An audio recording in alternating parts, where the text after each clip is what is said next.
6월 3일 월요일 KB 리서치 모닝 미팅 시작하겠습니다.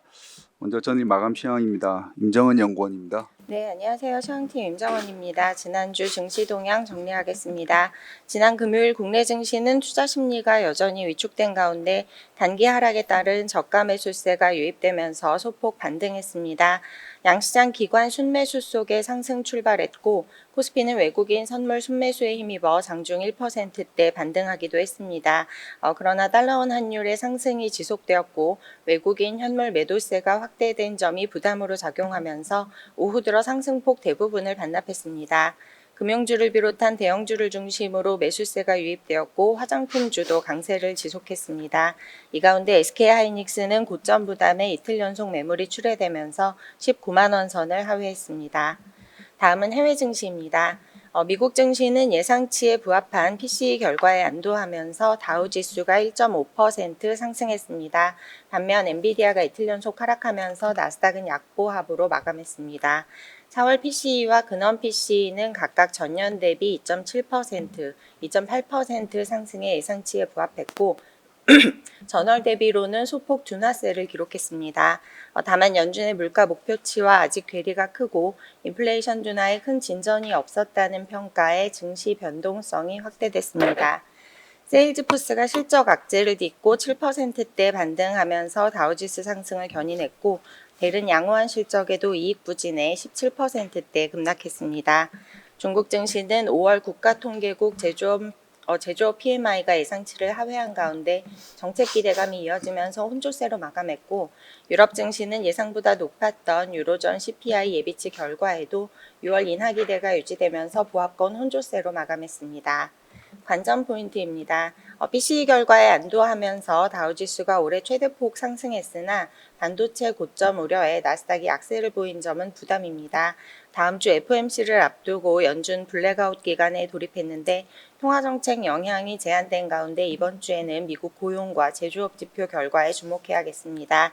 특히 연준보다 이른 인하 기대가 유지되고 있는 22 통화정책 결과에도 관심이 모일 전망으로 변동성 확대 가능성이 있어 유의해야겠습니다. 이상입니다. 네, 오늘 발표 자료가 많아서 요약을 생략하도록 하겠습니다. 첫 번째는 한국 수출에 관한 자료입니다. 권희진 연구원입니다. 네, 안녕하세요. 매크로틴 권희진입니다. 5월달 수출입 발표가 됐습니다. 수출은 전월보다 늘어난 반면에 수입은 줄어든 모습이었습니다. G2로의 수출 실적은 지금 엎치락 뒤치락 하고 있는 중인데요. 5월 달에는 4개월 만에 대중 수출액이 대미 수출액을 웃돌았습니다. IT 중심으로 수입 수요가 지금 견조하게 유지가 되고 있고 하반기에도 그럴 거라고 생각이 들고요. 그리고 중국 경제는 상대적으로 좀 느리게 회복이 되고 있다라는 점을 가정을 해서 보면은 중국의 추세적인 역전까지는 아닐 거라고 생각을 합니다. 엎치락 뒤치락하는 흐름들을 계속해서 이어갈 가능성이 높아 보입니다. 저희 하반기 전망 말씀드릴 때 수출 증가율이 3분기에 고점을 기록을 하고 4분기에는 기저효과로 둔화를 할 것이다라는 이야기를 드렸었는데요. 5월 달에 나온 수출 결과도 이런 여기에 부합하는 수준이었기 때문에 전망은 그대로 유지를 합니다. 반면에 수입에서는 2분기에 에너지 중심으로 해서 둔화 압력이 좀 커졌습니다. 그래서 무역 흑자 규모가 더 줄어들 가능성은 낮아졌다라고 생각을 하고 있고요. 국제유가가 하향 안정이 되어 가면서 수입에 미치는 영향은 지금보다 유가 영향은 좀 더 줄어들 것이다라고 생각을 하고 있습니다. 자세한 내용은 저희 보고서를 참고 부탁드립니다. 고맙습니다. 네, 다음은 하반기 원자재 시장 전망입니다. 오재영 연구원입니다. 네, 그 원자재 하반기 전망을 발간을 했습니다. 저희는 그 2024년 하반기에도 지난해 연간 전망과 마찬가지로 금손호 원유 보수적 의견, 투자 의견을 유지를 합니다. 그 원자재 지수가 연초 이후 10% 상승하면서 좀 대체로 긍정적인 성과를 기록을 했습니다. 근데 다만 이제 미국의 경기 둔화가 당분간 이어진다면 최근 빠르게 상승한 원자재들은 이제 가격 조정 또는 숨고르기 기간 조정이 좀 불가피할 거다. 거다라고 예상을 하고 있습니다.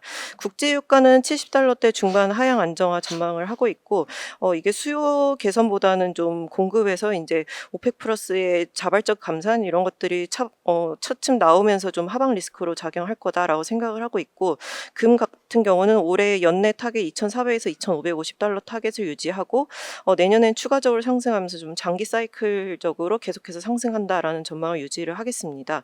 마지막으로 구리 같은 경우는 단기적으로 좀 높은 레벨 부담 해소가 필요하고 아직까지 펀더멘탈 상으로는 이제 초과 공급이 해소되지 않고 있는 점들 이런 것들이 부담이어서 전반적으로 좀 숨고르기 구간을 예상을 하고 있습니다. 자세한 내용은 레포트를 참고해 주세요. 감사합니다. 네, 다음은 주식시장 시황 관련한 내용입니다. 하인한 연구원입니다. 네, 안녕하십니까. 주식 시황 담당 하인환입니다. 하반기 전망에 이어서 좀 추가할 내용들을 자료로 다뤘습니다. 중국인 관광객에 대한 내용인데요. 그림을 보시면서 말씀드리겠습니다. 지금 관광객들이 이렇게 좀 계속 들어오고 있는 환경입니다. 4월 관광객 데이터가 확인이 돼서 발표가 돼서 이제 내용을 확인을 해봤고요. 국가별로 주요한 국가별로 좀 나눠서 보시면은 일단 의미 있게 봐야 될 거는 중국인 관광객 유입이 지속됐습니다. 그리고 일본인 관광객은 이제 3월에는 좀 감소하는, 4월에는 감소하는 모습을 보였는데 작년에도 그랬던 모습을 본다면은 이제 계절적인 특징이 좀 반영된 것 같습니다. 미국 같은 경우는 증가세를 또 지속했습니다. 저는 이제 특히 중국인 관광객이 지속해서 유입될 것이다 라고 기대를 하고 있고요. 분위기의 피크는 3분기로 예상하고 있습니다. 2019년 기준 월간 중국인 관광객은 50.1만 명이었었고 지금은 40만 명 정도입니다. 2019년 평균 수준만 회복한다 하더라도 지금보다 25%더 유입될 가능성을 예상해 볼 수 있는 것이고요. 두 번째 이유는 팬데믹 전이랑 비교한 중국의 해외여행 회복 수준입니다. 이코노미스트가 3월 27일에 이런 자료를 보도 자료를 냈었고요. 그림을 보시면은 중국 같은 경우는 팬데믹 전 대비 60% 정도에 그칩니다. 참고로 우리나라는 이미 100%를 돌파했고요. 그래서 지금 5월 말 6월 초를 기준으로 해본다면은 대략 한 80% 정도는 되지 않을까 유추해 볼 수 있고 여기서 또 한 20-30% 더 증가할 가능성이 있다라고 보시면 되겠습니다. 세 번째는 계절적인 특징인데 중국인 관광객 같은 경우는 이렇게 월 평균으로 보시면 7월 그리고 8월에 가장 피크를 보이는 모습을 보입니다. 즉 3분기가 피크라는 것을 알 수가 있고요. 주로 중국인 관광객이 들어왔었던 2013, 14 18, 19년도 마찬가지 모습을 보였습니다. 따라서 지금 이제 4월 데이터가 나왔기 때문에 7, 8월까지는 더 증가할 가능성을 두고 판단해야 되지 않을까 싶고요. 따라서 이제 중국인 관광객 증가에 따른 수혜주 내에서도 업종이나 종목을 확산하는 과정을 해볼 필요가 있겠습니다. 이상입니다. 네, 다음은 ESG에 관한 자료입니다. 김준섭 연구원입니다. ESG를 담당하고 있는 김준성입니다. 지난주 핵심 ESG 이슈인 글로벌 ESG 브리프와 함께 ESG 관점의 밸류 프로그램이라는 리포트를 간략하게 말씀드리도록 하겠습니다. 먼저 글로벌 ESG 브리프에서는 지난주 핵심 ESG 이슈는 기후 관련 자산 동향입니다.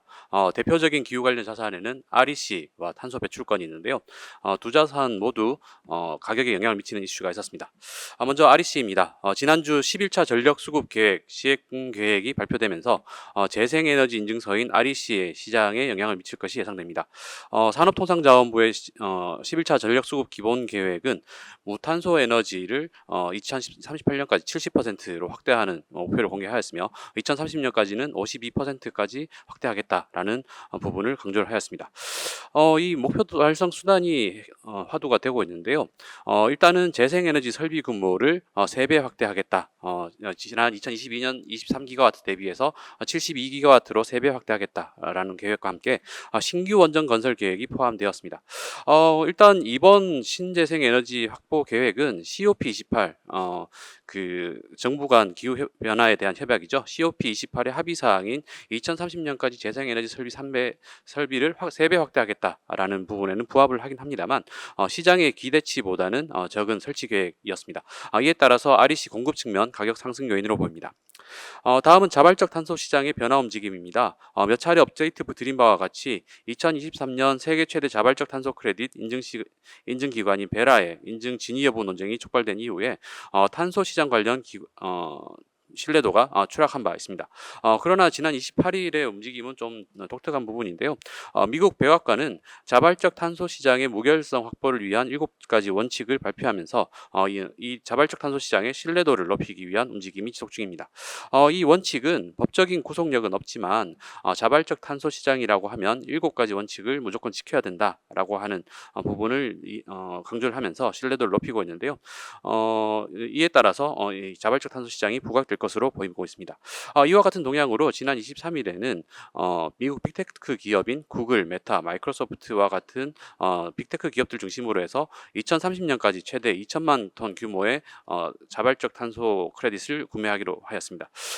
여기에 대해서 블룸버그 비네프는 자발적 탄소 시장이 시장의 신뢰 회복을 하게 되면 이 가격 자체가 2050년까지 238달러까지 상승하고 자발적 탄소 시장 규모는 약 1,300조 원 수준으로 성장할 것을 전망하기도 했습니다. 자세한 내용은 리포트 참고해 주시면 좋겠습니다. 다음은 ESG 관점에서 본 밸류업 대응 방안입니다.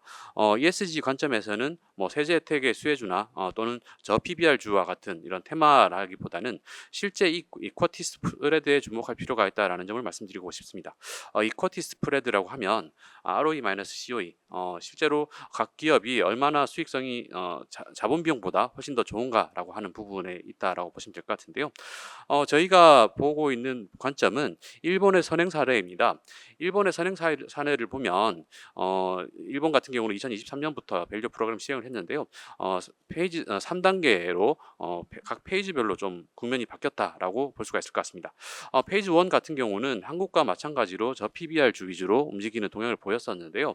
저희가 보는 관점은 페이지 2, 페이지 3 같은 경우에 실제로 ROE가 COE보다 높은 기업들 또는 이 ROE를 높이기 위해 노력하는 기업들 또는 COE를 감소하기 위해 노력하는 기업들 중심으로 해서 주가가 움직였다라고 분석이 되고 있는데요.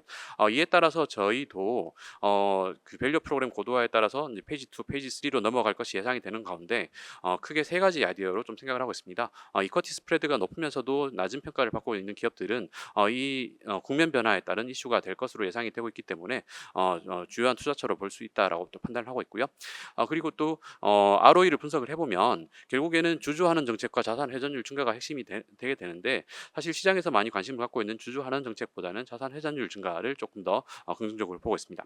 그리고 세 번째는 소통 채널 확대를 통해서 COE를 감소를 하고자 하는 부분에 집중을 하고 있는데요.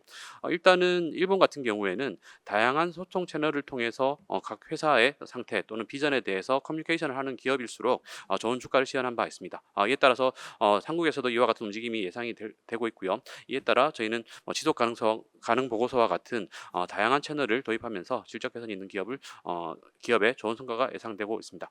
그래서 밸류 프로그램 관련해서 이제 많은 이야기들이 있습니다만 펀더멘털에 관심을 갖는 것도 좋은 대안이 될 것으로 예상합니다. 자세한 내용 리포트 참고해 주시면 좋겠습니다. 이상입니다. 네, 다음은 금융업종에 관한 자료입니다. 강승건 연구원입니다. 예, 강승권입니다.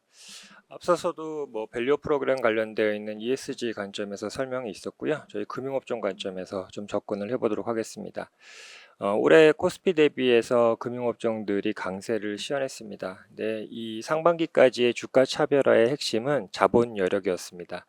즉 자본 여력이 이제 충분한 회사는 주주 환원율을 빠르게 이제 제고시킬 수 있다라는 이제 기대감들이 반영이 된 것으로 생각을 하고 있습니다. 저희가 이제 이런 주가 흐름들을 평가를 해보면 결국에는 주주환원율 제고라는 부분들이 이제 단기간에 효과를 낼 수 있고 두 번째로는 회사의 경영진의 의지로 실현될 수 있다라는 점. 따라서 주가 측면에서는 단기적으로 효과가 굉장히 클 수 있다라고 생각을 합니다. 다만 이제 한계점은 존재를 합니다. 이제 주주환원율 제고라는 게 결국에는 주주환원율이 이제 100%를 넘어가기는 좀 어려운 측면들이 있고 또 한계 수준에 도달한 이후에 주가 모멘텀 약화 문제.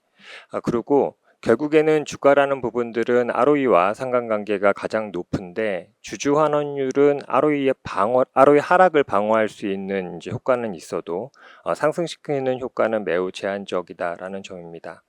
따라서 지속 가능한 밸류업을 위해서는 ROE랑 RORWA 제고에 초점을 맞춰야 된다라고 생각을 하고 있습니다.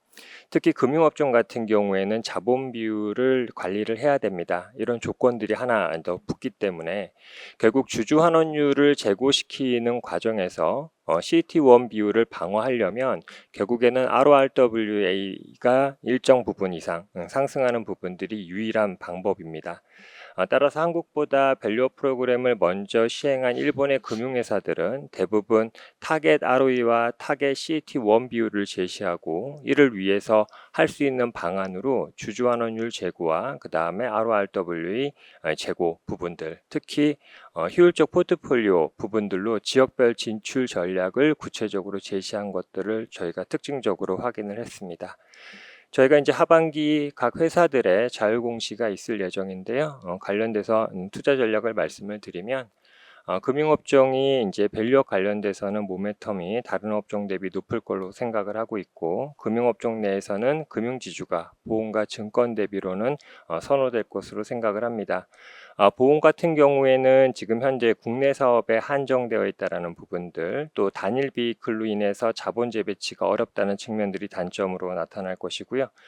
증권 같은 경우에는 성장이라는 부분들이 상대적으로는 여력이 좀 많은 상황이지만 지금 현재 초대형 IB 또는 이제 종합금융투자 계좌 확보 등 자본과 관련되어 있는 경쟁이 있다 보니 단기적으로 주주환원율 제고 속도는 상대적으로 떨어질 것으로 생각을 하고 있습니다. 상반기에는 자본 비율 수준에 따라서 주가 차별화가 이루어졌다면 하반기에는 이런 기조 속에서 자율공시의 내용 부분들이 반영이 되면서 또 한 번의 주가 차별화가 진행될 것으로 생각을 합니다. 저희가 이제 최근 가장 많이 질문을 받는 게 일본의 피어 금융회사와의 밸류에이션 비교인데요. 단순한 멀티플 비교는 좀 경계해야 된다고 생각을 합니다. 자본 비용의 차이가 있고 또 잠재 성장에 해당되는 해외 매출 비중의 차이 등이 존재하기 때문입니다. 이상입니다. 네, 다음은 셀트리온에 관한 자료입니다. 김혜민 연구원입니다. 안녕하십니까. 지역바이오 담당 김혜민 연구원입니다. 셀트리온에 관한 보고서 내용 말씀드리겠습니다. 셀트리온에 대한 투자 의견 바이 목표 주가 25만 원을 유지합니다. 투자 포인트는 하반기부터 본격화될 진펜트라 출시 효과, 그리고 시너지 효과를 기대해 볼 수 있는 신규 후속 파이프라인, 그리고 ADC 경구 제형 등과 같은 R&D 성과 도출입니다. 셀트리온 같은 경우는 지난 18일부터 워싱턴에서 열린 미국 소화기 질환 학회에 참가해서 진펜트라의 제품 소개 그리고 우수성을 발표했습니다. 발표는 IBD 권위자인 스티븐이 직접 진행을 하였고, 바이오시밀러가 아닌 신약이고 기존 골든 스탠다드인 인플릭시맙의 유일한 피하 주사 제형임을 거듭 강조했습니다. 또한 이미 누적된 장기 안정성 및 효능 데이터를 기반으로 동일한 TNF 알파 타겟 신약인 진펜트라에 대한 거부감도 발생하지 않을 수 있다는 점이 처방이 그리고 전문의 같은 타겟을 대상으로 마케팅을 할 때 큰 강점으로 작용할 수 있다는 판단이었습니다.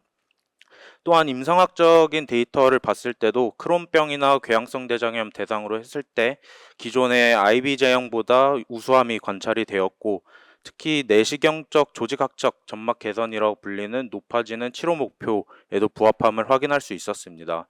또한 환자의 입장에서는 사실 펜 형태로 이렇게 자가 투약이 가능해지고 이제 통증을 유발하는 요소가 없다는 점에서 크게 거부감 없이 편안하게 사용할 수 있는 장점이 확인되었습니다.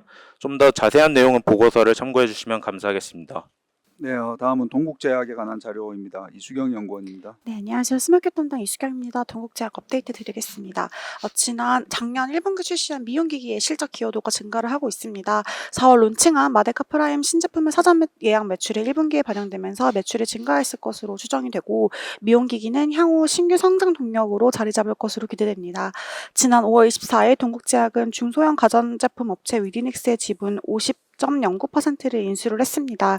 위드닉스는 하임셰프, 세이스킨 등의 브랜드를 보유를 하고 있으며 이런 중소형 주방 가정이나 뷰티케어 디바이스를 개발, 생산, 유통하고 있습니다. 위드닉스 인수는 동국제약이 최근 확장하고 있는 뷰티 디바이스 사업의 본격적인 확장을 견인할 것입니다. 동국제약의 브랜드 영향력 및 마데카 라인으로 확보해 온 피부 미용 관련 원천 기술과 위드닉스의 제조 기술, 생산 라인의 시너지를 기대합니다. 더 자세한 내용은 보고서 참조 부탁드립니다. 네, 다음은 IPO 의무 발간 자료 YM텍입니다. 이창민 연구원입니다. ITNS 이창민입니다. YM텍의 대표 주관 업무 수행에 따른 의무 발간 자료 말씀드리도록 하겠습니다. YM택은 ESS와 전기차 등에 탑재되어 배터리에 전력을 적시에 공급하고 끊어주는 전자식 개폐 장치인 릴레이를 주력으로 생산하는 업체입니다. 1분기 기준 EV 릴레이 매출 비중이 96%이며 최대 주주 및 특수관계인의 지분율은 55% 수준입니다. YM택의 투자 포인트는 릴레이 분야의 뛰어난 기술력입니다. YM택은 전류의 방향과 상관없이 전력을 차단할 수 있는 양방향 고전압 릴레이를 세계 최초로 개발한 바 있고 대부분 ESS 쪽에서 매출이 발생하고 있습니다. 기술력을 바탕으로 해서 2023년과 2022년에 각각 17%, 30%의 영업이익률을 기록한 바 있습니다. 2024년 1분기 YM택의 매출액은 73억 원, 영업이익은 5억 원을 기록을 했습니다. 최근 들어 중국 로컬 업체와의 경쟁이 심화되어 중국향 매출이 감소한 영향이 컸습니다. 하지만 중장기적으로는 AI 관련 비즈니스의 확산으로 데이터 센터형 ESS 수요가 크게 증가할 것으로 기대되는 만큼 이에 따른 수혜가 가능할 것으로 전망됩니다. YM택은 이 릴레이 분야에서 뛰어난 기술을 보유하고 있지만 2020년 기준 글로벌 시장 내 점유율이 0.4%에 불과하며 전방 시장인 ESS 시장은 향후 친환경 에너지 시장 확대 및 AI와 전력 수요 증가로 인한 고성장이 기대되나 시장 경쟁 강화에 따른 점유율 하락 혹은 마진 훼손 리스크가 존재합니다. 이상입니다. IPO 관련 자료입니다. SOS랩이고요. 성현동 연구원입니다. 네, 안녕하세요. SOS랩 IPO 브리프 말씀드리겠습니다. SOS랩은 이제 라이다 기술을 전문으로 하는 기업이고요. 라이다 같은 경우는 빛을 쏴서 이게 반사돼서 돌아오는 시간을 통해서 3D 공간 정보라든지 사물의 위치와 크기, 이동 속도 등을 파악하는 기술입니다. 현재 자율주행 적용을 시작으로 이제 모빌리티라든지 스마트 인프라 등으로 적용 산업이 확장되려고 하는 단계고요. 다만 아직 기술 표준이 확립되거나 본격적인 양산 케이스는 드물기 때문에 해외 기업들 중에서는 일부 이제 폐업 또는 파산하는 기업들이 발생을 하고 있습니다. SOS랩 역시도 2022년 영업적자 96억 원, 23년 영업적자 83억 원, 그리고 올해도 한 75억 원 정도의 영업적자를 예상을 하고 있습니다. 다만 이제 모빌리티 분야에서 자율주행에 적용되는 LED 라이트 내에 탑재되는 라이다를 개발해서 현재 2026년 양산 매출을 기대를 하고 있고요.